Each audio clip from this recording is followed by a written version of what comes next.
Assalamualaikum, bismillahirrahmanirrahim. Bapak Ibu semuanya, salam sehat dan salam semangat. Mohon maaf sebelumnya, ini suara saya agak bindeng ini, sedang flu, tapi mudah-mudahan tidak mengganggu, tidak mengganggu proses diskusi kita nanti. Tapi saya semangat sekali untuk hari ini bisa membersamai Bapak dan Ibu, terutama karena saya ini Pak Prinya malah keluar karena saya mendampingi dokter baru gitu. Jadi mudah-mudahan tertular nih ke saya sehingga saya senang sekali di dalam bisa bersama-sama dengan Pak Pri gitu. Jadi saya semangat. Tadinya saya mau gantian, mau bilang Pak Eki gantian gitu supaya nggak ganggu. Takutnya suara saya ganggu nih karena lagi flu. Tapi mudah-mudahan tidak banyak ganggu.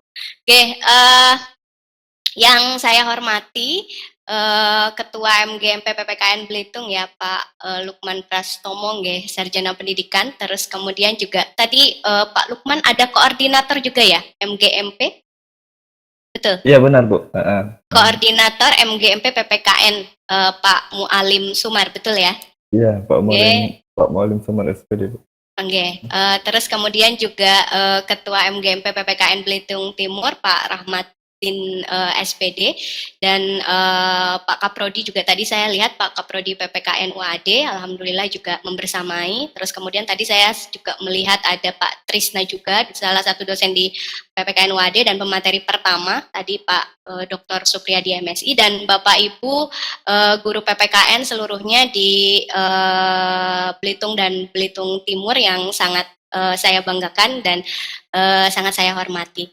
Bapak Ibu semuanya, alhamdulillah pada kesempatan hari ini saya diberikan kesempatan oleh Pak Eki Pak Eki yang menghubungi saya untuk berdiskusi tentang bagaimana menumbuhkan semangat Bhinneka Tunggal Ika dalam masyarakat Indonesia yang memang multikultur gitu ya. Nah, tadi sebelumnya menarik ya, sebenarnya nyambung dengan pembahasannya Pak Pri, bahkan Pak Eki tadi bertanya tentang kita pernah mengalami suatu kejadian di mana salah satu bagian dari negara kita akhirnya harus terpisah dari Indonesia gitu kan. Itu salah satu dari efek bagaimana pemahaman terhadap Bhinneka Tunggal Ika itu kemudian menjadi luntur.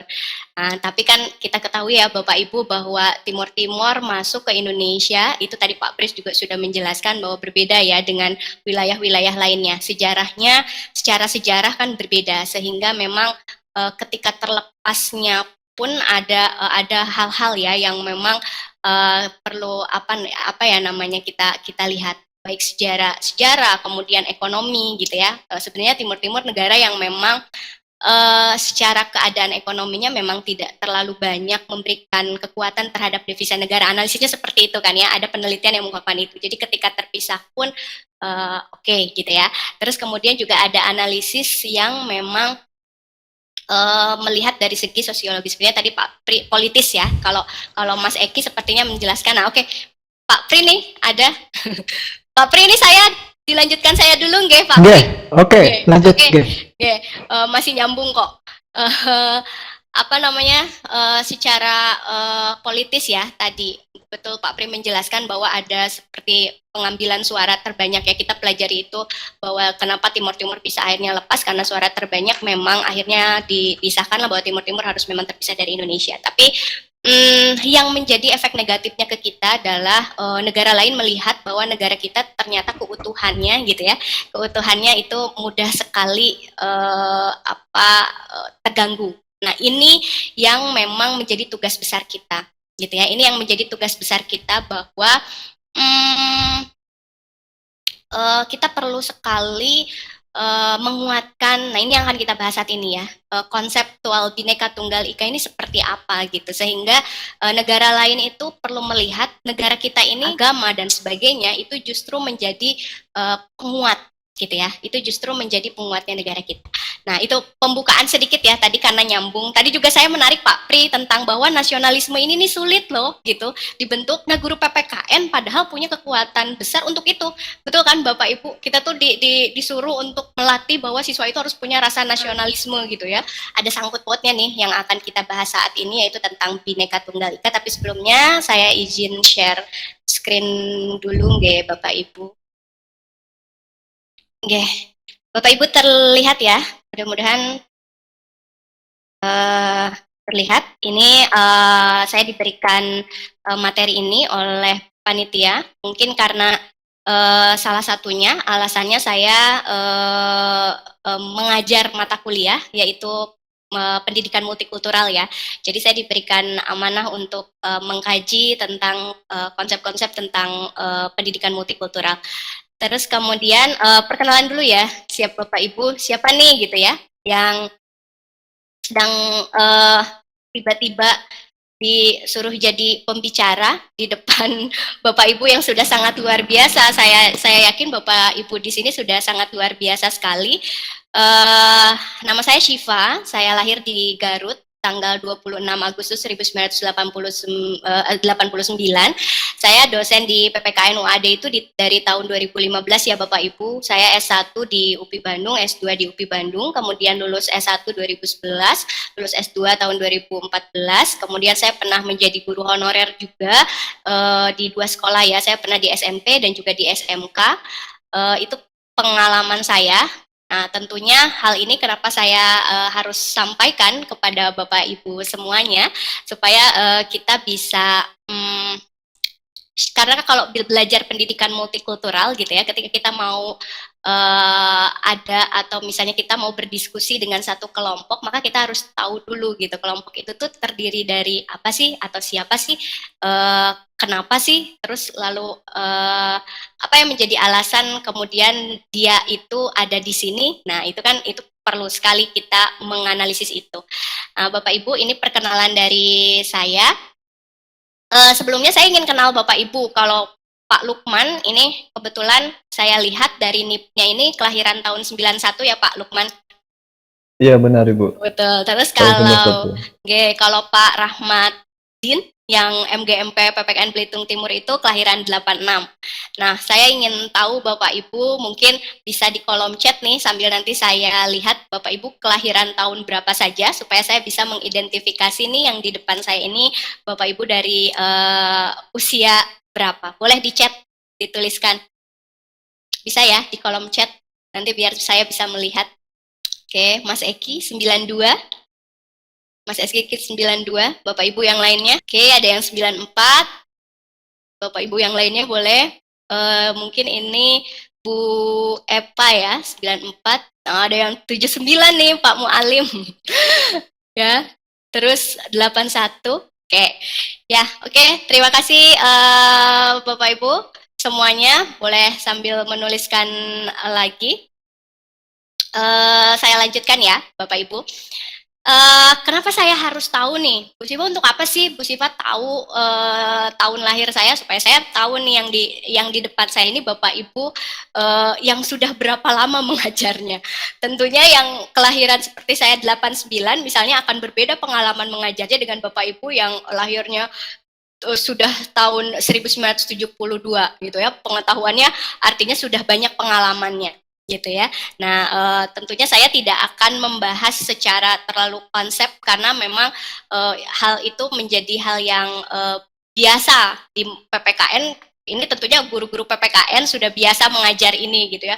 Misalnya Bhinneka Tunggal Ika itu artinya apa gitu kan, atau misalnya siapa sih, idenya dari mana, itu kan hal-hal yang memang biasa. Nanti kita akan lebih banyak diskusi saja Bapak Ibu. Oke, terima kasih. Kita lihat ya Bapak Ibu. Oke, ada yang kelahiran 93 juga ada tingkat saya di PKN UPI. Ya, alhamdulillah ya dipertemukan di sini nih. Oke, dipertemukan di sini. Ada 7 hal yang nanti akan kita diskusikan sama-sama ya, Bapak Ibu. Ini ada 7 hal yang nanti kita diskusikan sama-sama.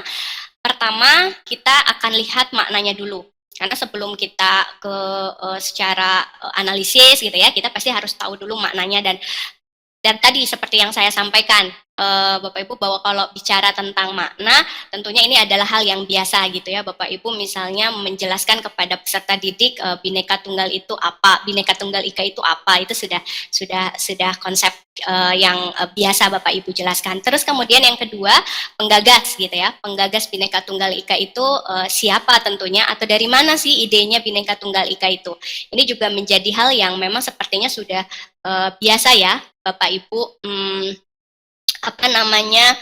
sampaikan juga ke peserta didik. Terus kemudian yang ketiga nanti kita akan diskusi tentang bagaimana dasar negara Indonesia dalam penguatan Bhinneka Tunggal Ika itu seperti apa bentuknya. Terus kemudian yang keempat nanti kita juga akan diskusi tentang prinsip-prinsip Bhinneka Tunggal Ika itu apa gitu ya. Kemudian yang kelima 6, 7 nanti kita hubungkan dengan konsep masyarakat multikultur gitu ya. Kenapa Indonesia disebut masyarakat multikultur, terus kenapa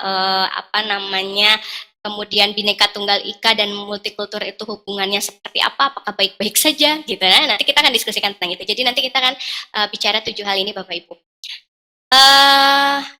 Pertama kita maknai dulu. Kita maknai dulu, Bapak Ibu mungkin Bapak Ibu biasa menjelaskan bahwa kenapa sih sebuah negara itu perlu yang namanya semboyan, gitu ya, atau misalnya perlu ada semacam motivasi gitu ya untuk negara itu supaya bisa maju. Ini saya lihat dari sisi kalau Pak Pri tadi banyak ke sisi historis ya, Pak Pri tadi banyak menjelaskan ke sisi historisnya. Kalau saya ini lebih kepada sisi sosiologisnya gitu ya. Kenapa yang namanya Bhinneka Tunggal Ika itu menjadi hal atau yang penting gitu ya. Kita lihat ternyata tidak Indonesia saja yang memiliki semboyan itu Bapak Ibu gitu ya. Ternyata tidak Indonesia saja yang memiliki semboyan itu, negara-negara lain pun punya. Tujuannya untuk apa? Gitu ya. Tujuannya untuk apa? Untuk supaya kita tahu tujuan dari negara kita itu apa, atau motivasinya apa sih? Negara kita ini ada motivasinya apa? Gitu. Nah itu target utamanya. Jadi lalu bagaimana dengan Bhinneka Tunggal Ika kita? Nah, artinya ketika kita memaknai Bhinneka Tunggal Ika ini Bapak Ibu, tentunya Bapak Ibu tidak hanya sampai di titik pengertian atau tidak sampai di titik hanya istilah saja, tapi sampai dimaknai bahwa semboyan ini punya maksud. Gitu ya, semboyan ini punya maksud, semboyan ini punya tujuan supaya nanti tadi betul kata Pak Pri ya, saya setuju sekali ketika ditanya sejarah gitu ya. Siswa itu tidak hanya sampai pada konsep misalnya merdeka itu 17 Agustus tapi dia tidak paham kenapa kita bisa menjadi negara yang merdeka gitu ya. Kenapa kita bisa menjadi negara merdeka? Nah, salah satu yang menjadi alasan pentingnya nasionalisme itu dibentuk adalah atau cara nasionalisme itu dibentuk adalah ketika kita memperkenalkan sesuatu yang menjadi simbol negara, lambang negara ataupun misalnya semboyan negara, itu kita memberikan hal-hal yang sifatnya konkret yang itu kemudian peserta didik menangkap bahwa oh iya, kenapa sih Bhinneka Tunggal Ika gitu. Kita sampai pada titik itu ya, memotivasi kenapa Bhinneka Tunggal Ika ini menjadi penting, tidak hanya misalnya slogan atau tidak hanya sekedar semboyan saja gitu. Nah, inilah yang memang sangat perlu kita lakukan. Saya pun masih belajar mengajar atau misalnya ada di depan mahasiswa yang homogen gitu ya, atau misalnya kecenderungannya sama. Saya berasal dari daerah-daerah yang saya Jawa gitu, dengan mahasiswa yang memang beraneka macam gitu ya. Saya di dalam kelas itu ada yang dari berbagai macam budaya gitu, itu akan berbeda tentunya, dan itu perlu kita tahu gitu. Kita perlu tahu kondisi kelas kita itu, harus sangat tahu gitu, harus sangat tahu, karena disitulah ketika kita mau memberitahukan tentang Bhinneka Tunggal Ika, maka kita harus tahu dulu seperti apa sih keadaan kelas kita gitu ya, atau misalnya yang di hadapan kita ini siapa atau apa, latar belakangnya apa gitu. Itu yang kita maknai Bhinneka Tunggal Ika ini ya, apa semboyan-semboyan negara di dunia tentunya Bapak Ibu. Nah, itu akan menjadi motivasi untuk negara itu. Nah, dan Bhinneka Tunggal Ika pun harapannya menjadi motivasi untuk negara kita. Kemudian berikutnya adalah maknanya secara etimologi ya Bapak Ibu. Ya ini berasal dari bahasa Jawa kuno, ini sudah Bapak Ibu sering dengar. Tapi kita simpulkan bersama-sama gitu ya, bahwa semboyan ini gitu ya, semboyan ini menjadi ciri khasnya bahwa Indonesia ini beragam gitu ya, bahwa negara Indonesia ini adalah negara yang memang beragam, berbagai macam suku gitu ya, agama ada di dalamnya gitu ya. Kemudian akhirnya menjadi satu konsep yang namanya Negara Kesatuan Republik Indonesia. Tadi sepertinya Pak Pri sudah sangat panjang lebar ya menjelaskan tentang Republik itu apa, kesatuan itu apa gitu. Tadinya mau saya sampaikan di sini, tapi Pak Pri yang sudah menjelaskan secara lebih lengkap tadi. Begitu ya Bapak Ibu. Ini memaknai Bhinneka Tunggal Ika. Kemudian kesimpulannya bahwa memaknai Bhinneka Tunggal Ika, Bapak Ibu, tidak sampai di titik hanya definisi. Poinnya itu ya, kita pahami bersama. Ketika memberikan pengetahuan tentang Bhinneka Tunggal Ika tidak sampai hanya di titik definisi, karena itu nanti akan berhubungan dengan pembentukan rasa nasionalisme peserta didik. Tadi Pak Pri mengatakan bahwa nasionalisme itu menjadi rentan karena memang nanti bisa ada pertentangan misalnya dengan kondisi suku budaya kita yang bermacam-macam gitu ya Pak Pri. Betul sekali gitu ya. Nah, makanya kenapa ada konsepnya Benedict Anderson ya, mungkin Bapak Ibu juga sudah pernah mendengar bahwa nasionalisme itu semacam sebuah proyek gitu ya, semacam sebuah proyek yang itu kemudian proyek itu harus dilakukan secara bersama-sama gitu ya. Benedict Anderson kan mengungkapkan itu, proyek bersama-sama atau tujuan bersama-sama gitu ya, bahwa negara dengan tujuannya atau misalnya negara dengan harapannya terbentuk nasionalisme itu bukan warisan gitu ya, bukan warisan atau misalnya karena dulu tidak hanya itu gitu, tapi juga proyek bersama yang artinya sampai ke depannya nasionalisme itu harus tetap berlanjut gitu. Jadi makanya kenapa pendidikan menjadi unsur penting dalam pembentukan nasionalisme ini. Lalu kita sebagai guru PPKN seperti punya punya tanggung jawab besar untuk ini. Karena itu tadi gitu ya, karena nasionalisme ini proyek gitu, proyek supaya bisa terbentuk. Nah, maka pola-pola pendidikan untuk mengarah pada nasionalisme ini menjadi hal yang memang penting sekali. Itu ya. Nanti kita bicara bagaimana caranya membentuk nasionalisme gitu ya, atau misalnya kesadarannya gitu. Karena memang yang ini saya ke arah psikologis juga gitu ya, bahwa di psikologi kan kita belajar tentang misalnya teorinya Sigmund Freud gitu ya, kita bicara tentang konsep kesadaran seorang manusia, bagaimana sadar untuk melakukan atau memaknai Bhinneka Tunggal Ika itu kan kita nggak bisa dia ada di kondisi sadar atau prasadar atau justru tidak sadar gitu ya, itu juga secara psikologis harus kita kaji. Makanya guru PPKN itu luar biasa ya, kita harus belajar ilmu politik, ilmu hukum, gitu ya. Terus kemudian kita juga belajar psikologisnya peserta didik. Nah, itu memang hal yang memang tidak mudah. Oke, Bapak Ibu, itu makna ya. Kita satu frame bahwa memaknai Bhinneka Tunggal Ika itu tidak hanya dari sekedar konsep, tapi harus sampai pada tahu motifnya apa. Terus kemudian penggagasnya. Nah, kita penting ya mengetahui sejarah terbentuknya Bhinneka Tunggal Ika. Tadi saya sampaikan, misalnya Bu Sipa menyampaikan, oh tidak hanya konsep, jadi konsepnya nggak penting ya, penting gitu ya. Penting juga untuk bagaimana mengetahui sejarahnya Bhinneka Tunggal Ika itu ada atau misalnya dipakai sebagai semboyannya tadi, motivasinya bangsa Indonesia. Gitu ya. Jadi kita tahu bahwa Bhinneka Tunggal Ika itu kan dikenal untuk kali pertama itu di masa Majapahit gitu ya, saat kepemimpinannya Hayam Wuruk sekitar abad ke-14-an 14-an Masehi. Kemudian kitabnya kitab Sutasoma gitu ya. Nah, bahkan kalau siswa tuh kritis ya sekarang. Dulu saya ngajar itu, Bu, ngapain sih Empu Tantular itu bikin kitab Sutasoma gitu ya, ngapain gitu, untuk apa gitu kan. Nah, maka kita harus menceritakan bagaimana kondisi kerajaan Majapahit saat itu atau kondisi kerajaan Sriwijaya saat itu. Karena siswa itu memang senang dengan hal-hal yang memang sifatnya lebih konkret gitu ya. Gitu. Terus kemudian,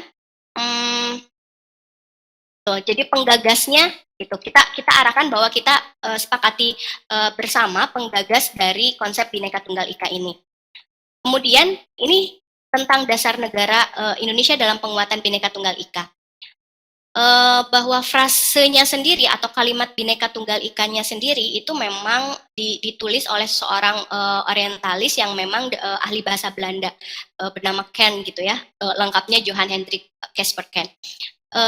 Terus kemudian tulisan ini dibaca oleh Muhammad Yamin. Jadi setelah kitab Sutta Soma itu dibuat, kemudian dibaca oleh Muhammad Yamin lewat tulisannya Ken ini, gitu ya. Kemudian frase tersebut, gitu, istilah Bhinneka Tunggal Ika tersebut diungkapkan oleh Muhammad Yamin pada saat sidang BPUPKI pertama. Gitu. Saya sempat diskusi dengan Pak Kaprodi juga tentang Bapak Ibu juga perlu mempelajari, dan saya juga ini baru belajar ya Bapak Ibu, kalau Pak Pri ini ahlinya sejarah, kalau Pak Pri sudah hatam nih tentang bagaimana risalah sidang BPUPKI pertama itu, gitu ya. Bapak Ibu di materi SMP apa SMA ya, saya ada yang kaitannya kita menjelaskan bagaimana sejarah Pancasila itu terbentuk. Salah satunya bagaimana keadaan dari proses sidang BPUPKI pertama itu. Gitu. Yang salah satu tokohnya Muhammad Yamin. Mungkin Bapak Ibu atau saya pun kadang-kadang hanya sampai di titik di mana menjelaskan ada 5 asas utama yang dikemukakan oleh Muhammad Yamin gitu ya. Sampai di titik itu kita tidak menguraikan bagaimana Muhammad Yamin itu ketika membaca tulisannya Ken, terus ada istilah-istilah yang muncul, termasuk salah satunya adalah Bhinneka Tunggal Ika itu gitu ya. Nah itu terkadang kita lupa, saya gitu ya, lupa untuk menjelaskan hal itu. Nah, tadi saya sempat diskusi juga dengan Pak Dik-Dik itu bahwa memang jarang sekali guru PPKN yang memang mengajarkan tentang bagaimana risalah dari awal sampai akhirnya sidang BPUPKI itu, sehingga siswa itu mendapatkan sesuatu hal gitu, bahwa oh ternyata yang tadi Pak Pri bilang, kemerdekaan itu bukan sesuatu yang instan gitu, ada proses di dalamnya. Setelah kita merdeka pun, setelah proklamasi ada proses di dalamnya. Nah, ketika kita mengenalkan itu lebih dalam, maka siswa itu pasti bisa, oh kenapa saya harus nasionalis gitu, kenapa saya misalnya harus cinta terhadap tanah air gitu, pasti dia punya rasa itu. Tapi kalau sampai hanya di titik misalnya dia tahu saja, dia tidak akan sampai pada awareness gitu ya, sampai pada kesadarannya itu.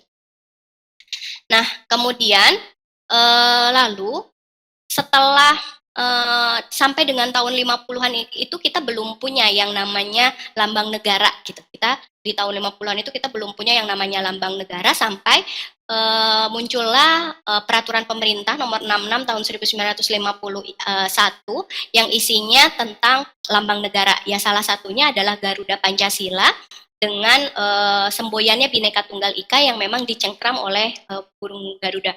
Tapi kalau siswa itu juga kritis-kritis ya, Bapak Ibu sepertinya juga suka ya siswa yang nyeleneh. Kenapa sih burung Garuda misalnya nengoknya ke sebelah kanan gitu ya, atau apa gitu tentang burung Garudanya gitu. Bapak Ibu harus bisa menjawab hal-hal tersebut dengan, nah tadi sosiologis, historis gitu ya. Guru PPKN itu harus bisa ilmu sosiologi, harus tahu sejarah, harus tahu psikologis. Sekarang harus tahu filosofisnya seperti apa gitu ya. Kita harus bisa menjelaskan gitu. Kenapa misalnya dicengkram oleh yang dicengkram oleh burung Garuda itu Bhinneka Tunggal Ika, itu perlu sekali kita menjelaskan hal tersebut yang kemudian itu sampai pada pembentukan kesadarannya peserta didik. Oh, ternyata misalnya kenapa Bhinneka Tunggal Ika ini menjadi hal yang memang penting. Nah, kalau sekarang tentunya secara yuridis Undang-Undang Nomor 24 Tahun 2009 itu menggambarkan secara jelas lambang negara tersebut. Oke, itu dasar negara ya, kita lihat dasar negara. Nah, kemudian kita berangkat ke prinsip-prinsip. Saya pernah ngobrol dengan salah satu dosen gitu, bahwa misalnya ini prinsip-prinsipnya Bhinneka Tunggal Ika itu. ketika saya cerita mau ada nih pelatihan wawasan kebangsaan untuk guru-guru PPKN di Belitung dan Belitung Timur, komentarnya satu, wah membantu tugasnya Lemhanas gitu. Jadi Mas Eki, MGMP PPKN Belitung ini sedang membantu tugasnya Lemhanas gitu ya untuk menguatkan, kan salah satu tugas Lemhanas itu ya menguatkan nilai-nilai kebangsaan gitu ya, terutama dari 4 konsensus dasarnya bangsa kita gitu ya. Jadi kita ini sedang membantu Lemhanas untuk supaya yang namanya konsensus dasar negara kita, salah satunya ya konsep Bhinneka Tunggal Ika ini bisa ada dalam sisi tataran praktis gitu di pendidikan, terutama karena kita guru PPKN. Ada 4 hal ya prinsipnya Bapak Ibu. Yang pertama itu yaitu pembentukan kesatuan dari keanekaragaman yang menjadi unsur ataupun maupun komponen bangsa. Jadi prinsipnya yang namanya Bhinneka Tunggal Ika itu prosesnya adalah membentuk kesatuan dari keanekaragaman. Jadi keanekaragaman itu merupakan hal yang memang lumrah, yang tentunya itu target utamanya adalah terbentuknya kesatuan. Terus kemudian yang kedua, Bhinneka Tunggal Ika itu tidak bersifat sektarian dan eksklusif gitu ya. Artinya apa? Bahwa dalam kehidupan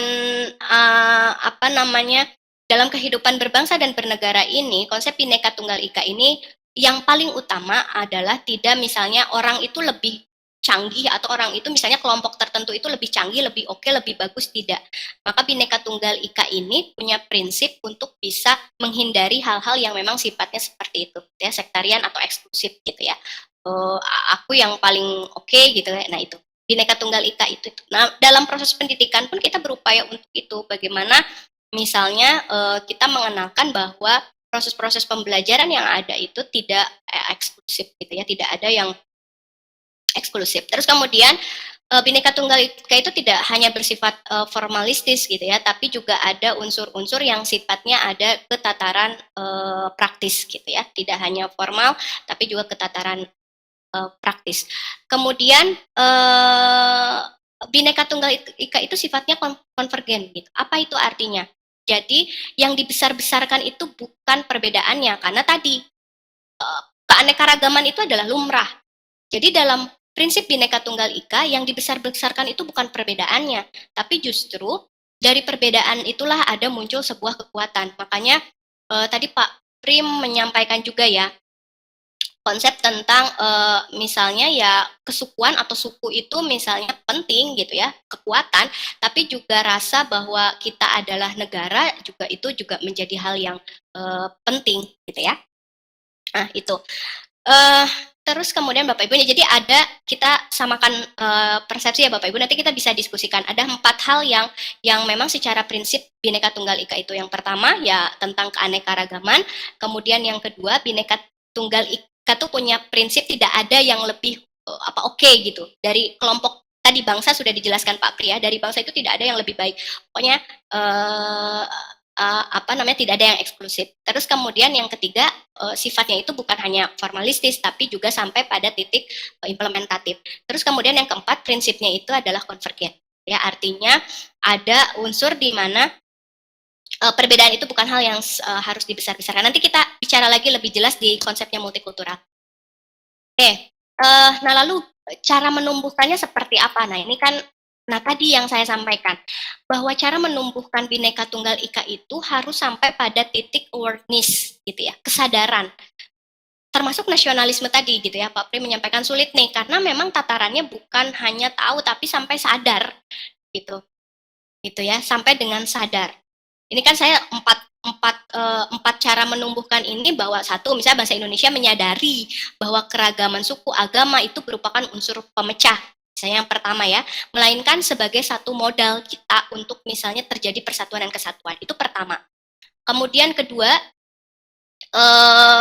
bahwa semboyan Bhinneka Tunggal Ika ini justru menjadi bahan untuk mengokohkan bangsa Indonesia. Gitu ya. Bahkan kita tahu bahwa dulu misalnya secara sejarah, Pak Pri juga nih yang ahlinya sejarah gitu ya, bahwa pengalaman-pengalaman di masa lalu tentang kesukuan itu memecahkan bangsa Indonesia. Ya, terus kemudian yang yang ketiga, bahwa bangsa Indonesia itu menyadari gitu bahwa kita hidup di tengah arus globalisasi yang tentunya kita perlu semangat untuk meyakini bahwa perbedaan itu adalah hal yang memang ada di negara kita. Nah ini jadi kesadaran-kesadaran ini yang memang dibentuk. Dan keempat, bahwa bangsa Indonesia itu harus menyadari bahwa Bhinneka Tunggal Ika ini adalah bagian dari pilar kehidupan berbangsa dan bernegara gitu ya. Selain ada Undang-Undang Dasar dan juga ada Negara Kesatuan Republik Indonesia. Nah, keempat hal inilah yang bisa kita lakukan. Seperti memang sangat sulit ya, misalnya kalau secara implementasinya seperti apa gitu kan, kita memang perlu proses. Kalau misalnya secara psikologis pun kan kita tahu untuk sampai pada titik sadar itu tidak sekali waktu gitu, tapi harus ada proses yang dilakukan, termasuk juga semangat Bhinneka Tunggal Ika ini. Oke, nah ini yang akan kita diskusikan juga ya. Ini Bapak Ibu kita coba untuk apa itu masyarakat multikultural gitu ya. Ini saya gambarkan dua nih, makan siang juga nih, ada salad, ada pecel gitu ya. Indonesia disebut masyarakat multikultural itu analoginya seperti apa gitu ya. Jadi kalau misalnya kita lihat pecel gitu ya, misalnya pecel diaduk jadi campur aduk gitu ya. Akhirnya bentuk asli misalnya ini kan ada sayuran, ada toge gitu ya, tidak jadi terlihat lagi karena sudah dicampur aduk gitu ya. Bentuk aslinya sudah tidak terlihat lagi. Itu pecel. Terus kemudian ini di sebelahnya ada salad gitu. Kalau salad bentuknya masih sama. Misalnya itu ada brokoli gitu ya, terus kemudian ada jagung gitu ya, Bapak Ibu. Ini bentuknya masih sama. Terus kemudian kita tinggal tambahkan mau pakai apa nih gitu supaya lebih enak gitu ya. Nah, ini salad, ini pecel, ini salad. Lalu bagaimana multikultural yang ada di Indonesia? Kenapa saya analogikan seperti ini? Kita nggak bisa seperti pecel gitu ya, kita nggak bisa seperti pecel yang hasil akhirnya bahwa togenya nggak terasa gitu kan, karena setelah dicampur adukan gitu ya, akhirnya nggak terasa, kita nggak bisa seperti itu. Artinya apa? Konsep masyarakat multikultural itu artinya bahwa apa namanya, rasa daerahnya atau rasa bentuk aslinya itu jangan sampai hilang. Itu konsep masyarakat multikultur. Jadi Bhinneka Tunggal Ika itu bukan arti harus sama rata. Makanya tadi Pak Pri misalnya otonomi daerah gitu ya menggambarkan itu. Ya karena memang itu konsep Bhinneka Tunggal Ika itu bukan arti harus jadi sama rata atau misalnya mencampur adukan segala sesuatu sampai titik yang aslinya itu nggak kelihatan. Tidak gitu. Jadi ya berbeda itu ya yang harus kita tanamkan ke peserta didik, kesadaran seperti apa. Berbeda itu biasa. Dari perbedaan itu ada potensi kita untuk bisa menjadi satu hal yang memang baik gitu. Dari perbedaan itu ada potensi kita untuk bisa menjadi maju. Nah, justru itu yang perlu kita sadarkan. Yang menjadi permasalahannya adalah, dan ini juga sering saya diskusikan gitu kan ya dengan mahasiswa di kelas, bagaimana kita memberikan contoh-contoh itu di tengah kelas yang memang homogen. Misalnya rata-rata agamanya sama misalnya ya. Bagaimana? Nah, makanya kita punya peran di sana. Guru punya peran sangat berperan penting untuk berbeda itu adalah hal yang biasa. Jadi kita nggak kaget misalnya atau istilahnya shock culture gitu ya Bapak Ibu. Kita nggak kaget kalau ada orang yang memang berbeda dengan kita. Jadi hal yang biasa. Nah, konsepnya multikultural itu seperti itu. Dan Bhinneka Tunggal Ika pun sebenarnya menjadi dasar dari multikultural itu. Gitu ya, Bapak Ibu. Nah, itu terus kemudian berikutnya, nah mengapa Indonesia disebut sebagai masyarakat multikultur gitu ya? Karena memang secara geografis, kemudian kondisi tadi Pak Pri juga banyak menjelaskan ya secara sosiokulturalnya seperti apa, kemudian juga bagaimana kebudayaan yang ada di Indonesia. Nah ini menjadi alasan kenapa Indonesia disebut sebagai masyarakat multikultur. Nah, lalu ini hubungannya seperti apa? Apa namanya Bhinneka Tunggal Ika dengan masyarakat multikultur ini. Faktor sejarah Indonesia yang tadi saya sampaikan berpengaruh besar terhadap multikulturalnya bahasa Indonesia. Kemudian di mata dunia Indonesia ini menjadi negara yang memang dianggap kaya akan sumber daya alamnya dan manusianya pun memang sangat luar biasa. kemudian mereka menetap di waktu yang memang sama, kemudian akhirnya tadi Pak Pri menyampaikan menjadi sebuah bangsa. Hal ini tentu gitu ya akan memunculkan sebuah konflik gitu ya. Jadi di masyarakat multikulturalnya Indonesia ini konflik itu akan selalu ada. Makanya saya selalu sampaikan ketika berdiskusi itu ya konflik itu akan ada. Kita nggak bisa yang namanya menghilangkan konflik di sekitar kita, nggak bisa. Konflik itu akan selalu ada. Yang bisa kita lakukan itu apa? Yang bisa kita lakukan adalah meminimalisir konflik tersebut. Salah satu cara untuk meminimalisir konflik yang ada di kehidupan bangsa Indonesia ini adalah tadi memberikan kesadaran atau memberikan awareness tentang semboyan negara kita. Itu ya, tentang semboyan negara kita, tentang Bhinneka Tunggal Ika. Bukan sampai hanya di tataran misalnya secara sejarah atau makna, tidak sampai di tataran itu, tapi sampai mereka bisa memaknai kenapa sih yang namanya Bhinneka Tunggal Ika itu menjadi penting untuk hidup saya, gitu ya, atau menjadi penting untuk saya sebagai bangsa Indonesia. Itu. Jadi ketika konflik itu kan selalu ada di sekitar kita selalu ada konflik, tapi peserta didik itu akhirnya harus mampu untuk bisa kemudian mengelola konflik-konflik itu menjadi sesuatu hal yang memang tidak terjadinya perpecahan. Nah, itulah yang harus kita diskusikan bersama. Bagaimana caranya guru PPKN supaya bisa meminimalisir konflik-konflik yang ada di kehidupan masyarakat. Tadi, karena polanya multikultural itu tidak menghilangkan suku yang ada atau nilai-nilai yang ada di masyarakat yang utama gitu. Tapi justru itu tetap berjalan, tapi terminimalisir.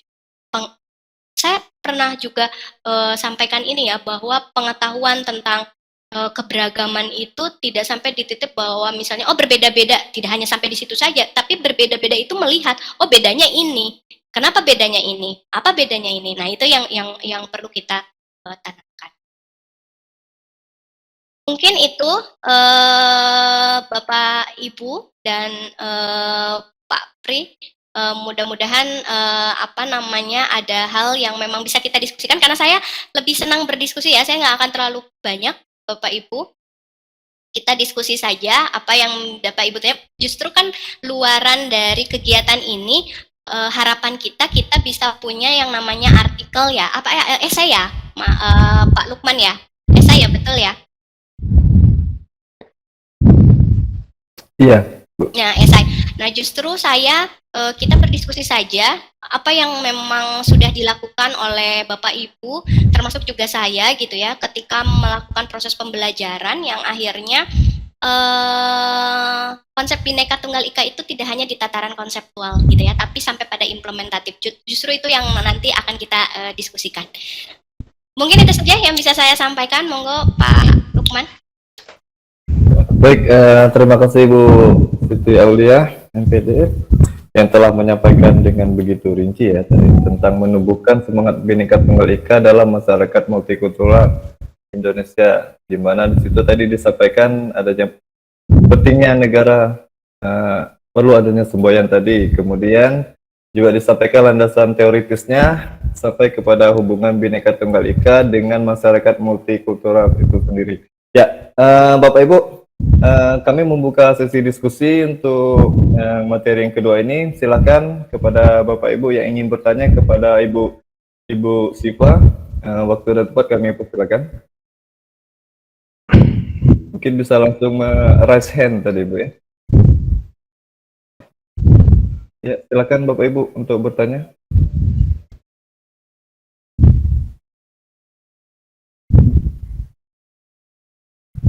Atau Mas Lukman, misalnya saya boleh bertanya juga, mungkin ada pengalaman Bapak Ibu misalnya di dalam kelas itu perbedaan apa yang muncul di dalam kelas gitu, boleh ya Pak Lukman? Ya boleh boleh Bu.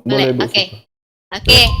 Bapak Ibu mungkin ada yang bisa bercerita misalnya di Belitung Timur kelas pembelajarannya apa yang memang suasananya tuh berbeda, lalu kultur kelasnya itu, bahwa misalnya siswanya itu terlihat ada perbedaan gitu. Mungkin Bapak Ibu bisa bercerita.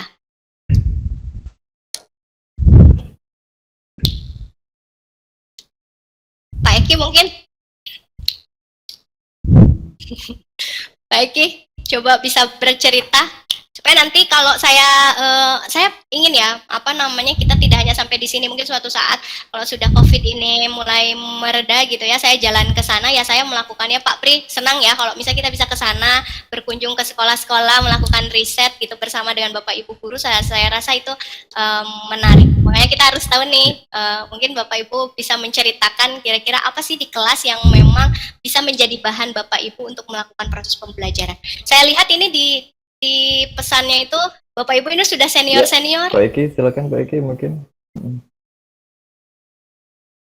Sebenarnya bukan pengalaman Bu Syifa ya. Oke. Kalau di Belitung dan di Belitung Timur, seperti yang kita ketahui bersama, memang masyarakatnya sudah sejak lama sudah multikultural ya.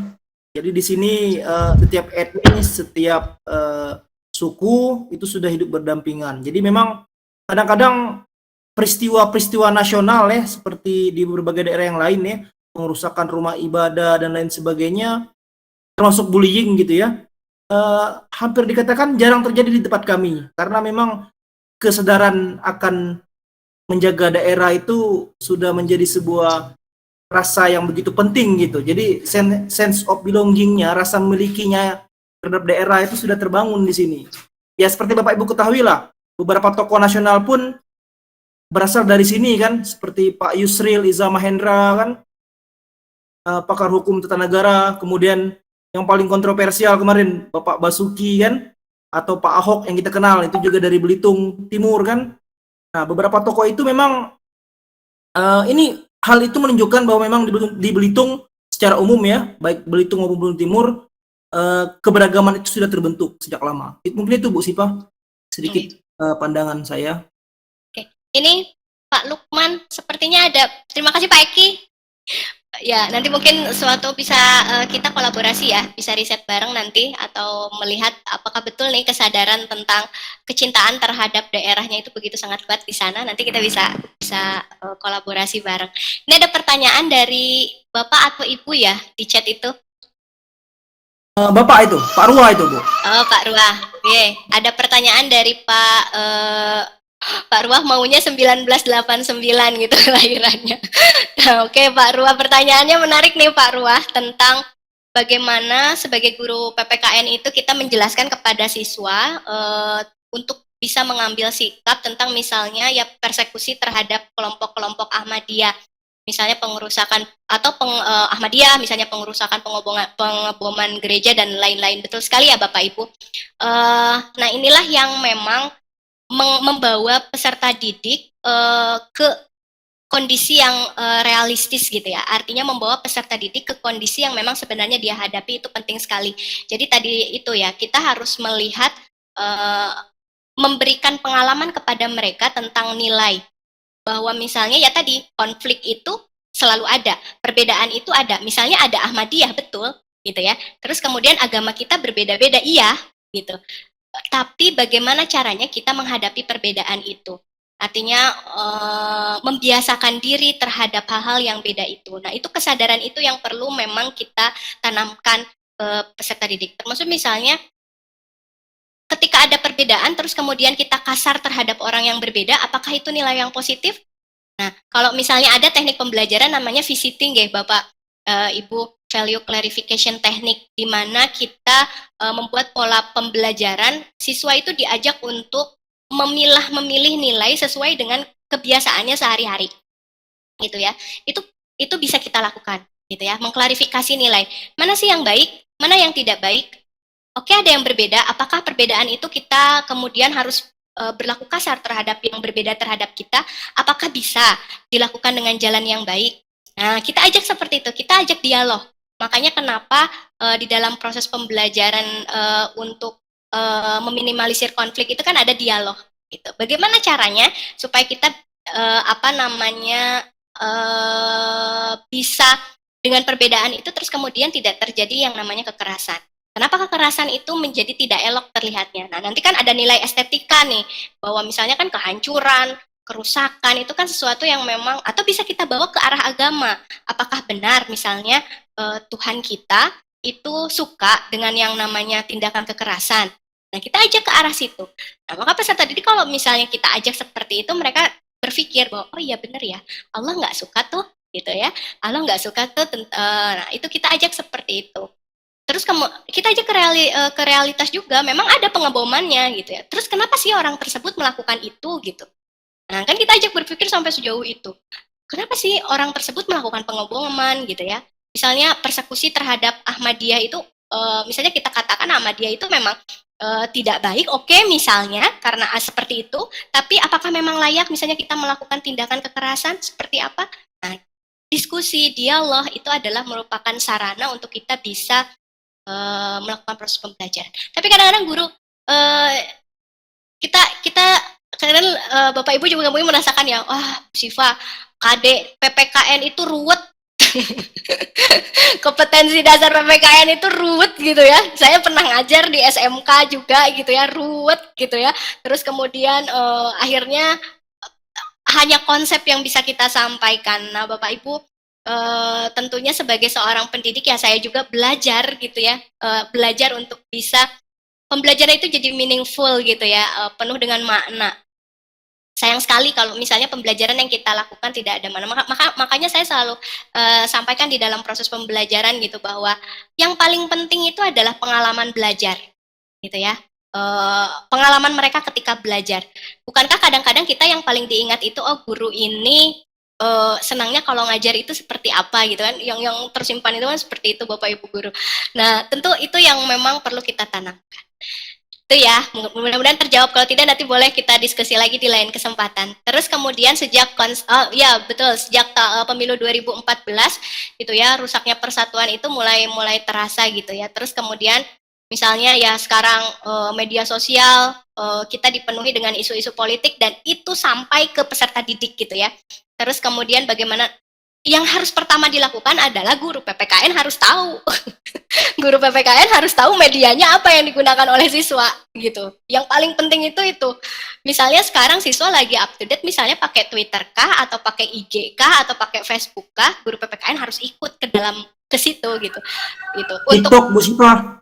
TikTok. TikTok, betul. TikTok gitu kah? TikTok kah, YouTube kah gitu ya. Guru PPKN harus ikut ke sana. Yang paling saya sering lakukan ini saya saja ya, saya senang gitu. Jadi IG saya itu dipenuhi mahasiswa saya itu saya senang gitu. Salah satunya adalah supaya saya bisa melihat mahasiswa itu yang lagi tren sekarang itu apa. Kemudian di dalam proses pembelajaran kita tanamkan nilai-nilai itu. Misalnya ada apa sih yang di TikTok yang lagi ramai sekarang gitu.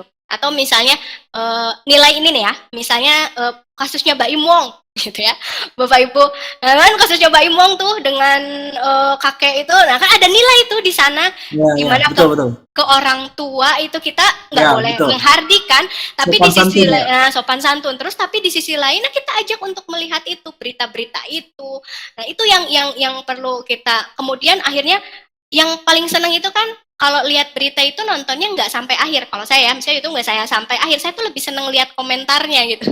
Bener nggak tuh Bapak Ibu? Misalnya lihat komennya tuh di bawah banyak banget kan, ada yang pro, misalnya ada yang kontra. Nah kita ajak peserta didik untuk melihat kenapa sih ada orang yang pro, ada yang orang kontra, sampai dia membentuk yang mengklarifikasi nilai di dalam dirinya. Makanya tadi Pak Pri saya sudah ya, guru PPKN itu kalau salah ngajar sejarah dari awal itu dosa sepanjang hayat gitu. Betul ya Pak Pri, itu dosa sepanjang hayat gitu. Betul sekali Bapak Ibu, dosa sepanjang hayat. Kita salah ngajarin nilai gitu ya. Misalnya nilai sesuatu itu dosanya panjang gitu, dosa sepanjang hayat. Makanya tapi artinya kita kan tetap harus menanamkan nilai-nilai kebaikan. Bahkan misalnya agamanya apapun, saya yakin tidak ada, maksudnya saya yakin bahwa agama itu pasti punya nilai-nilai kebaikannya masing-masing. Gitu ya, setiap agama ya pasti punya nilai-nilai kebaikannya masing-masing. Di dalam proses pembelajaran pun kita bisa memasukkan nilai-nilai agama itu, gitu. Itu penting juga Bapak Ibu. Gitu, misalnya dalam proses pembelajaran. Tapi tentunya kita melihat misalnya, oh di lingkungan yang sedang belajar ini apa yang paling banyak agamanya apa gitu. Terus kemudian kita tidak kemudian akhirnya mendiskreditkan yang misalnya agamanya minoritas, bukan ya, tapi akhirnya kita bisa memasukkan nilai agama sesuai dengan kondisi lingkungan itu. Penting nilai agama, nilai sosial gitu ya, itu kita masukkan ke dalam kehidupan, dalam proses pembelajaran gitu. Jadi kalau misalnya ditanyakan metode yang tepatnya seperti apa, saya juga belajar ya Bapak Ibu. Pokoknya kalau saya tuh senang kalau Pak Kaprodi itu bilang kalau mau tentang mahasiswa perkembangannya seperti apa ya tanya saya, karena apa, saya tuh pengamat pengamat mahasiswa gitu, seneng gitu, tahu kan misalnya oh update sekarang tuh bagaimana gitu, senangnya mahasiswa itu apa, lalu kita bawa itu. Karena kalau misalnya kita mengajak terlalu misalnya tadi ya sejarah, misalnya kitab Sutasoma apa, kita gambarkan apa sesuatu hal yang realistis. Kenapa sih dulu kerajaan Majapahit itu sampai akhirnya misalnya Empu Tantular membuat yang namanya kitab Sutasoma, terus ada istilah Bhinneka Tunggal Ika, apa sih kondisi yang terjadi di masa itu. Nah, kita gambarkan dengan sesuatu hal yang memang sifatnya realistis. Jadi ketika itu muncul, nah secara realistis dan mereka belajar, oh iya benar, mereka bisa memahami secara lebih. Tapi Bapak Ibu saya yakin pengalaman Bapak Ibu mengajar itu lebih lama. Tadi kan saya sudah ini nih, sudah voting nih, sudah melihat ya berbagai macam nih, ada yang 81, terus kemudian ada yang 70, wah ini luar biasa, pengalamannya lebih banyak, menghadapi siswa itu sudah macam-macam gitu ya. Itu saya yakin, dan yang muda seperti saya tentunya harus banyak belajar. Makanya saya senang kalau disandingkan dengan yang apa namanya yang sudah pengalamannya banyak, akhirnya saya bisa belajar sesuatu. Bahkan tadi Pak Pri itu pun saya senang ya, ada beberapa hal yang saya catat gitu ya tentang nasionalisme yang memang seperti apa prosesnya. Jadi saya ingin guru PPKN itu di sisi nasionalisme, pembentukan nasionalisme itu harus seperti apa sih, nah kayak gitu-gitu. Itu juga menjadi hal yang menarik. Bapak Ibu, sepertinya tidak ada pertanyaan lagi. Tadi Pak Eki pun sudah menceritakan tentang kondisi di sana. Tak ada Bapak Ibu yang ingin lagi, saya serahkan ke moderator langsung. Baik, Bapak Ibu sekalian, mohon izin menyampaikan saya mengambil alih karena Pak Lukman selaku moderator terganggu sinyal katanya, di daerahnya kurang baik. Memang sekarang ini Bapak Ibu dosen di Belitung terjadi hujan lebat ya. Seperti di Sijuk tadi, informasi dari Pak Marihut juga hujan lebat, petir ya. Tapi insya Allah tidak akan mengurangi esensi pertemuan kita pada siang hari ini. Baik Bapak Ibu, kita masih membuka sesi diskusi, silakan. Bu Syifa ini sangat antusias menjawab pertanyaan Bapak Ibu. Silakan. Pak Ramadin ada pertanyaan Pak Ramadin? Tes. Ya. Oke. Masuk. Tes. Masuk. Ya, masuk Pak. Baik, Assalamualaikum warahmatullahi wabarakatuh. Waalaikumsalam. Ya, saya hormati Bapak Ibu semua dan terutama Bapak pemateri dan Ibu juga ya. Saya ingin bertanya Pak, mungkin bukan pertanyaan Pak ya, mungkin minta opini pribadi dari Pak Supriyadi gitu. Jadi tadi kan sudah dipaparkan masalah materi tentang nation, bangsa, negara dan sebagainya. Yang ingin saya soroti Pak, kalau mungkin minta opini dari Bapak gitu. Dengan permasalahan begini Pak, etnis Rohingya gitu ya. Saya lihat ketika kasus yang terjadi 2 atau 3 tahun yang lalu, saya sendiri mengalami kebingungan gitu ya.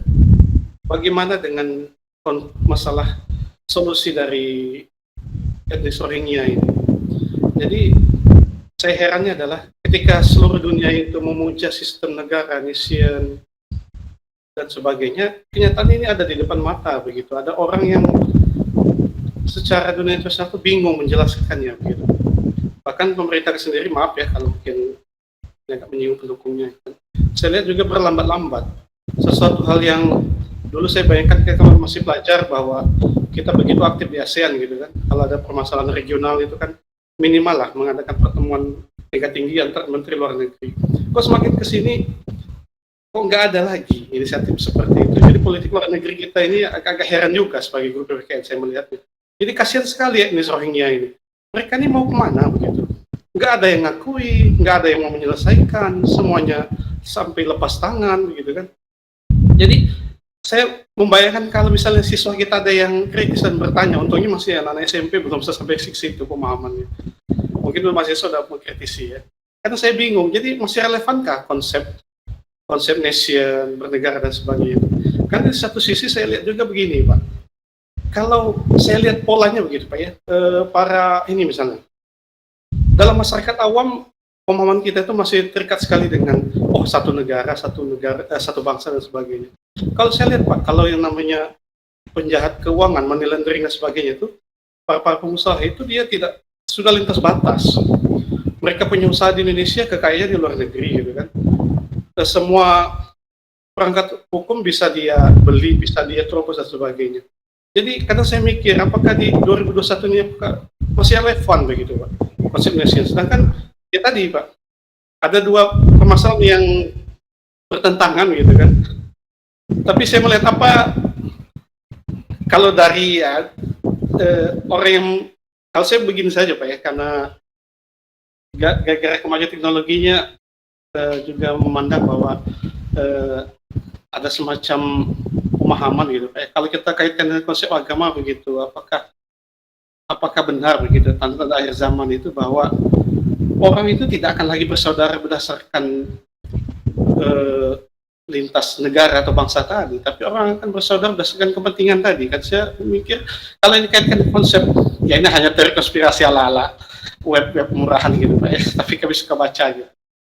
Bahwa mungkin benar ya ayat zaman itu bahwa orang akan hidup itu berdasarkan ikatan agama. Jadi ikatan nation, bangsa itu akan luntur. Kan saya lihat sendiri Pak ya, ya ada banyak keanehan lah gitu. Ya kita memuja konsep nation, berbangsa, tapi ini ada permasalahan depan mata kok nggak diselesaikan begitu kan. Tapi kalau melihat gregetnya bagaimana para penjahat money laundering dan sebagainya itu sudah lintas batas negara, aset ditaruh di luar, uangnya dia timbun, tidak beredar di masyarakat. Jadi kita mikir, kayak sia-sia deh konsep ini. Tapi kita puja, Pak, mayoritas orang itu masih memuja sekali, sekat-sekat satu bangsa, satu negara. Mungkin itu saja Pak ya. Mungkin maaf kalau berbelit-belit bahasanya. Terima kasih atas kesempatan diberikan. Saya akhiri. Wassalamualaikum warahmatullahi wabarakatuh. Waalaikumsalam warahmatullahi wabarakatuh. Wah, luar biasa ini Pak Din ini. Pasti habis baca Panama Papers ini ya. up to date ini. Silakan Pak Pri. Ya. Ya, jawaban saya sederhana sajalah ya. Itu demokrasi yang tidak terrealisir dengan baik ya. Jadi itu adalah bencana kemanusiaan ya. Bencana kemanusiaan ya akibat dari aktualisasi demokrasi yang tidak betul ya. Di negaranya sendiri, di negara asal dari orang-orang Rohingya itu kan di situ juga terjadi otoritarian ya, pemerintahan yang otoritarian. Jadi otoritarisme yang berkembang di situ. Nah, kita tahu bahwa otoritarisme itu adalah penggunaan kekuasaan yang didasarkan pada kepentingan kelompoknya itu. Nah, mereka yang tidak disukai langsung tersingkir kan begitu. Sementara negara-negara lain ya hanya mampu untuk melihat, itu sebuah realitas ya. Jadi komitmen terhadap bagaimana mengatasi bencana kemanusiaan ini lebih banyak hanya bersifat teoritis saja. Aspek teoritisnya oke lah begitu, demokrasi saling menghargai, demokrasi saling menolong, demokrasi saling bla bla bla bla begitu. Tapi dalam prakteknya ini terjadi banyak kesulitan ya, banyak kesulitan. Kesulitan itu ya bisa disebabkan oleh regulasi masing-masing negara ya. Indonesia ingin menolong, tapi kan tidak begitu saja langsung datang ke sana memberi bantuan langsung, tidak bisa. Ada regulasi-regulasi antar negara. Ini juga menjadi satu kendala ya. PBB melihat itu, tapi PBB kan tidak mempunyai kekuasaan untuk langsung menangani orang-orangnya di sana, tidak bisa. Ya, pasti melalui sebuah prosedur atau regulasi yang tidak mudah untuk bisa dicapai. Karena sulitnya itu lama-lama orang lama-lama orang dibiarkan begitu ya, biar aja lah, susah-susah. Kenapa gitu? Ya gara-gara begitu gitu ya. Nah ini memang dilihat dari segi agama saya tidak begitu paham ya. Orang banyak melihat dari segi agama. Kemudian banyak ini relawan-relawan khusus yang bisa menembus. Mungkin itu malah lebih mudah untuk bisa sampai ke sana. Tapi mereka tidak mempunyai fasilitas-fasilitas yang besar yang difasilitasi oleh negara. Sementara negara itu sendiri ingin berbuat tapi mungkin tidak bisa berbuat, ya. Ya, kita tidak bisa, kan kita tidak bisa berkunjung begitu saja, datang ke tempat negara lain dengan begitu saja walaupun itu alasannya adalah alasan kemanusiaan. Ya saya kira itulah ya problem-problem dunia, ya. Dan itu banyak yang seperti itu, termasuk kaum orang-orang Palestina, kemudian juga di Afghanistan sendiri yang sedang mengalami pergeseran kekuasaan yang seperti itu. Juga terjadi bencana-bencana seperti itu. PBB tahu, tapi PBB kan juga tidak mudah untuk bisa langsung menerobos. Sementara realitas menunjukkan masyarakatnya itu, namanya orang lapar itu kan harus segera makan. Kalau tidak segera makan kan itu menjadi bencana tersendiri.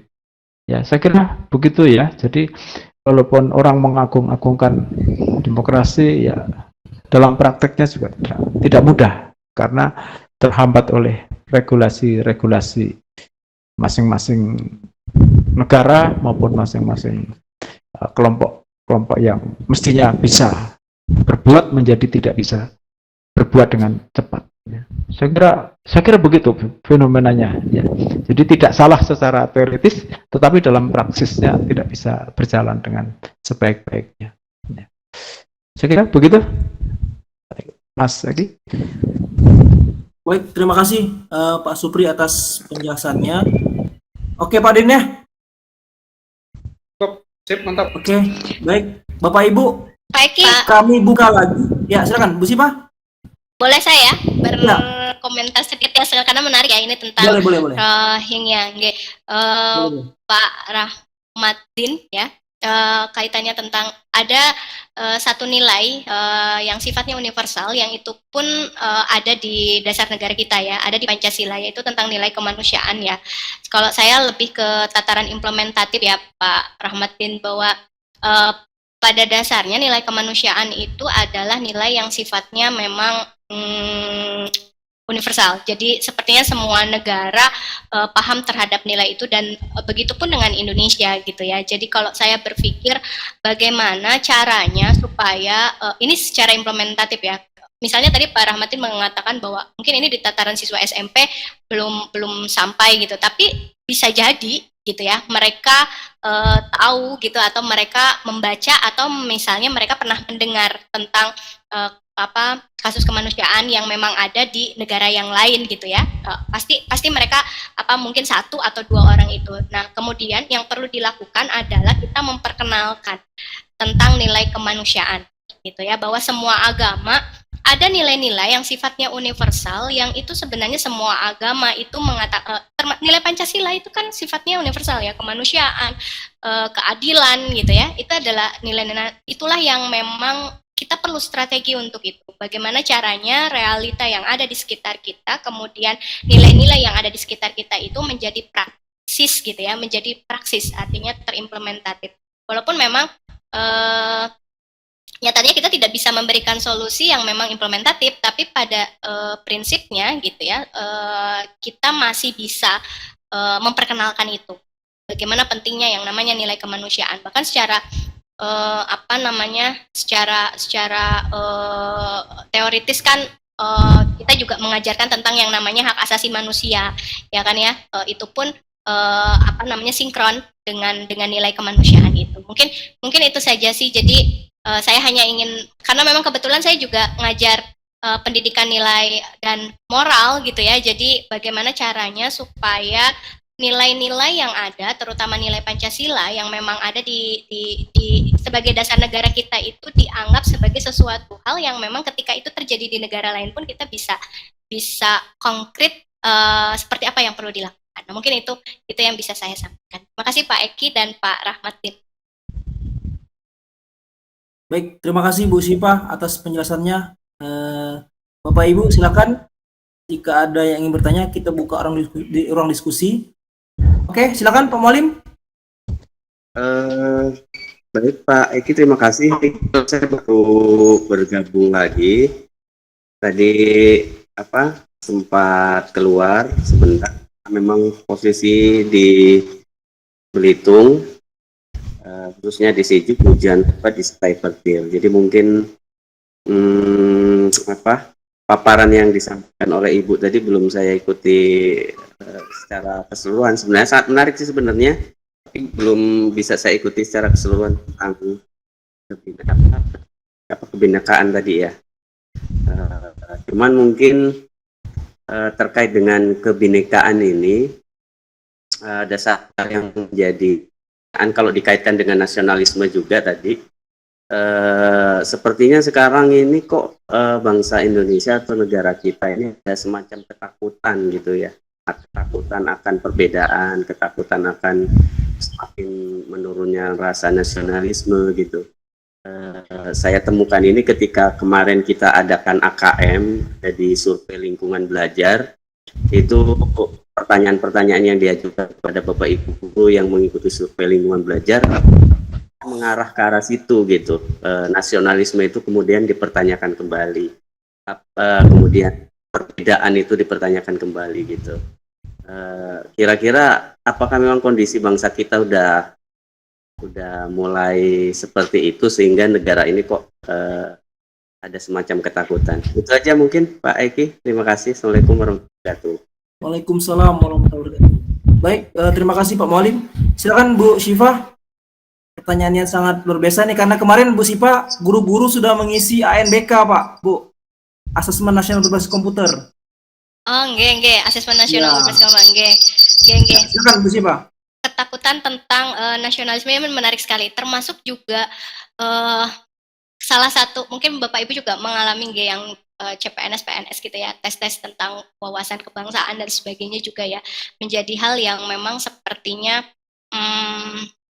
ada hal yang memang perlu kita pahami bahwa nasionalisme itu tadi betul ya, tidak hanya dari segi tataran pengetahuan ya Pak Mualim, bahwa sebenarnya yang perlu kita lakukan untuk bisa menjawab bagaimana nasionalisme ini bisa nasionalisme ini bisa terbentuk, artinya ya tadi konsep Bhinneka Tunggal Ika-nya juga harus kuat gitu ya, nggak bisa misalnya kita mengarahkan seorang untuk kuat, karena memang Pak Pri juga tadi sampaikan ya, nasionalis yang memang terlalu berlebihan itu jatuhnya adalah ke chauvinisme ya, ada lagi gitu ya, nasionalisme yang sifatnya berlebihan itu juga menjadi miss gitu ya, menjadi tidak baik gitu ya, menjadi hal yang memang menjadi nggak bagus gitu. Tapi lalu apa yang perlu dilakukan ya tadi itu penguatan tentang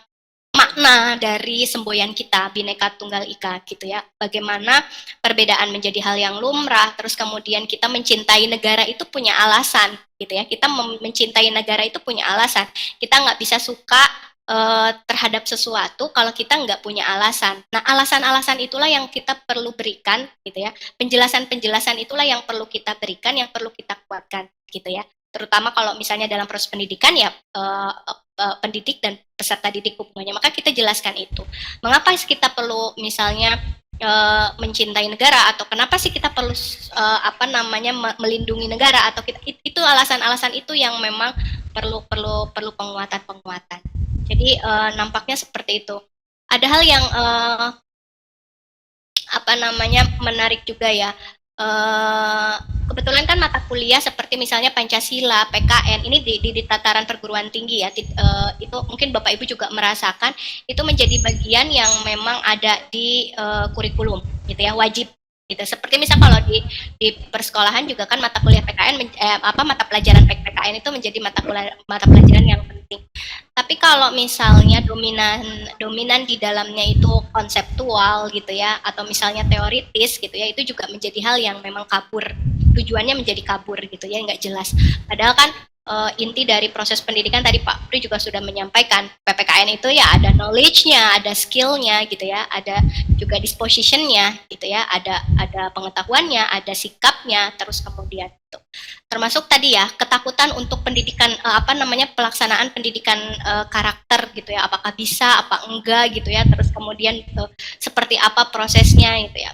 Padahal sekolah itu kan sekarang banyak dititipkan dengan pendidikan karakter, ada nasionalis gitu ya, terus kemudian dan sebagainya gitu ya. Nilai-nilai pendidikan karakter itu menjadi bagian di dalamnya. Nah, itu pun menjadi tugas yang sangat besar tadi. Makanya kalau tadi misalnya terbentuknya suatu bangsa itu perlu evolusi, nggak bisa langsung jadi. Begitupun dengan proses-proses pendidikan, salah satunya adalah nasionalis gitu ya, pendidikan tentang bagaimana cinta tanah air yang benar itu juga tidak bisa menjadi sekaligus jadi. Jadi setelah tahap kita tahu bangsa itu seperti apa, terus kemudian akhirnya kepada implement itu juga nggak bisa langsung sekaligus jadi. Makanya kenapa yaitu saya sampaikan guru PPKN itu ya kita harus multi talent ya, jadi bisa segala hal, termasuk di dalamnya kita harus bisa menghubungkan aspek sosiologis, politis, yuridis gitu ya, terus kemudian juga kita sampai pada tataran psikologis gitu ya, itu memang butuh tenaga yang sangat luar biasa, memandang satu hal tidak hanya dari satu sisi gitu ya. Bahkan kalau guru matematika 1 tambah 1 2 selesai gitu ya. Tapi kalau guru PPKN nggak bisa 1 tambah 1 2 menjadi selesai, tapi harus ada dipandang dari berbagai macam hal lagi gitu ya. Nah, itu yang tugas besar kita gitu. Misalnya kita nggak bisa, misalnya nasionalisme hanya sampai pada tahap misalnya mencintai tanah air, nggak sampai situ. Tapi sampai tahap di mana dia tahu implementasinya seperti apa sih, kenapa sih, lalu apa alasannya, apa yang mendasari cara itu menjadi tanggung jawab yang memang luar biasa. Mungkin itu saja Pak Eki, saya kembalikan ke moderator. Baik, terima kasih Ibu Silva Siti Aulia MPD atas penjelasannya. Saya nambah Pak Eki sedikit. Oh silakan, ya silakan Pak Dr. Oke ya. Saya melihat pertanyaan tadi itu intinya adalah bahwa semakin globalisasi semakin kuat, maka nilai-nilai lokal itu semakin tersisihkan. Ya. Nah, dewasa ini kan kemajuan teknologi, terutama adalah teknologi komunikasi. Ini sepertinya banyak merusakkan nilai-nilai lokal gitu. Sehingga orang banyak menjadi kekhawatiran gitu. Nah, sebetulnya bisa dikembalikan itu ya, tetapi dengan cara yang ekstrim ya. Misalnya kita menyatakan perang dengan negara lain ya. Seperti dilakukan oleh Saddam Hussein itu dulu. Bangsa Irak ya waktu itu terjadi perpecahan antar masyarakatnya, itu cenderung terjadi desintegrasi. Tetapi begitu Saddam Hussein mengumumkan perang, begitu, menjadi bersatu lagi. Nasionalismenya menjadi kuat lagi gitu. Nah mungkin ini begitu juga ya, kalau kita betul-betul mengalami krisis ya, kita harus berani melakukan seperti itu, sadar akan kepentingan bersamanya. Tetapi saya melihat ini itu sebagai sesuatu yang ekstrim gitu ya. Tetapi sebenarnya itu karena globalisasi yang semakin kuat sehingga merusak dari nilai-nilai lokal, termasuk nilai bangsa ini sebagai nilai lokal kalau kita lihat secara global. Ini orang semakin lebih suka dengan produk-produk luar, orang semakin suka dengan budaya-budaya luar dan sebagainya, lupa dengan budaya lokalnya. Nah, ini kelupaan terhadap budaya lokal itu mengurangi nilai-nilai kebangsaan, nilai-nilai nasionalisme, sehingga orang banyak melihat sebagai sebuah kemerosotan nilai moral, kemerosotan berbagai nilai. Ini semakin dikhawatirkan begitu Mas Eki. Saya mungkin ini akan kehabisan baterai nih, listrik di tempat saya mati gitu, tidak bisa nyambung ini. Oke, Mas Eki, saya kembalikan. Baik, terima kasih Pak Supriyadi. Luar biasa Bapak Ibu sekalian, diskusi kita hari ini. Kami rasa sudah di puncak ini ya Bapak Ibu ya, karena situasi juga mengingat sekarang posisi hujan lebat, kemudian di beberapa tempat mati lampu. Itu yang kami dapat informasi dari Bapak Ibu guru. Mungkin dari Bu Syifa ada pesan terakhir Bu sebelum tutup Bu. Nanti Pak Supri pesan terakhirnya setelah Bu Syifa. Jangan pesan terakhir lah, Pak Eki. Jangan pesan terakhir. Jangan pesan terakhir. Emangnya bisa nggak pesan lagi? Jadi takut. Jangan pesan terakhir ya Bapak Ibu. Kalau pesan terakhir takut Bu Syifa. Iya, saya malah jadi takut pesan terakhir. Aduh Pak Eki. Kata penutup. Oke Bapak Ibu ya, pada dasarnya saya sangat senang sekali ya hari ini bisa berdiskusi banyak hal. Mudah-mudahan di lain kesempatan kita bisa bertemu lagi. Yang jadi motivasi saya tadi ya, saya ingin membuktikan apa yang disampaikan Pak Eki bahwa guru-guru PPKN di sana tidak terlalu sulit untuk menerapkan pendidikan multikultural karena memang sudah terbiasa dengan hal itu jadi menarik sekali untuk kita kaji bersama-sama Bapak Ibu, nanti kita bisa berkolaborasi. Intinya dari saya bahwa Bhinneka Tunggal Ika terus kemudian pendidikan multikultural itu bukan sesuatu hal yang memang instan ya Bapak Ibu, tapi ada proses yang perlu kita lakukan dan menjadi tanggung jawab kita bersama-sama. Kita tidak bisa satu elemen, harus berbagai macam elemen ikut terlibat di dalamnya. Mungkin itu saja yang bisa saya sampaikan. Salam sehat, salam semangat semuanya. Assalamualaikum warahmatullahi wabarakatuh. Waalaikumsalam. Terima kasih Ibu Siva Siti Aulia MPD. Luar biasa Ibu, kata penutupnya.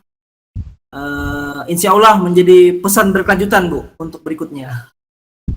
Baik, berikutnya Bapak Dr. Supyadi MSI, silakan Pak Supri. Saya sederhana saja. Untuk mengokohkan NKRI ini banyak jalan bisa ditempuh. Baik sisi hukum, sisi sosial, politik, sisi budaya, dan sebagainya. Yang paling penting sesuai dengan pertemuan ini, saya kira kita mesti harus bisa mengajarkan kepada anak-anak, ya, kepada para siswa, ya, bagaimana kita bisa merekatkan kehidupan bangsa ini, ya, menjadi sebuah penguatan terhadap kehidupan berbangsa, tetapi juga akan kepentingan-kepentingan universal, kepentingan masyarakat bersama. Saya kira itu, Pak Ki. Terima kasih. Assalamualaikum warahmatullahi wabarakatuh. Baik, terima kasih Bapak Dr. Supyadi MSI yang sudah menyempatkan waktunya untuk memberikan materi kepada kita. Serta terima kasih juga kepada Ibu Siva Siti Aulia MPD yang sudah menyempatkan waktu bersama-sama kita berdiskusi, ya, terkait dengan pendidikan multikultural. Bapak dan Ibu yang kami hormati, Bapak Koordinator MGMP PPKN Belitung, Bapak Mualim Sumar, Bapak Koordinator MGMP Belitung Timur, Bapak Budi Basuki, serta Bapak Ibu guru, seluruh guru PPKN, baik di Kabupaten Belitung maupun Kabupaten Belitung Timur. Akhirnya kita sudah sampai pada puncak acara kita pada siang hari ini. Terima kasih atas nama panitia kami ucapkan. Dan mohon maaf tadi terdapat sedikit kendala, ya Pak Lukman, jaringannya terganggu sehingga saya diminta untuk melanjutkan. Insya Allah tidak akan mengurangi esensi daripada pertemuan kita pada hari ini. Bapak dan Ibu sekalian yang kami hormati, marilah ketutup pertemuan kita pada siang hari ini dengan lafaz hamdalah bersama-sama. Sekian dari kami atas moderator. Mohon maaf jika dalam memimpin pertemuan pada hari ini terdapat kekeliruan. Mohon maaf kepada Allah Subhanahu wa taala, kami mohon ampun. Kami tutup. Wabillahi taufiq wal hidayah. Wassalamualaikum warahmatullahi wabarakatuh. Waalaikumsalam.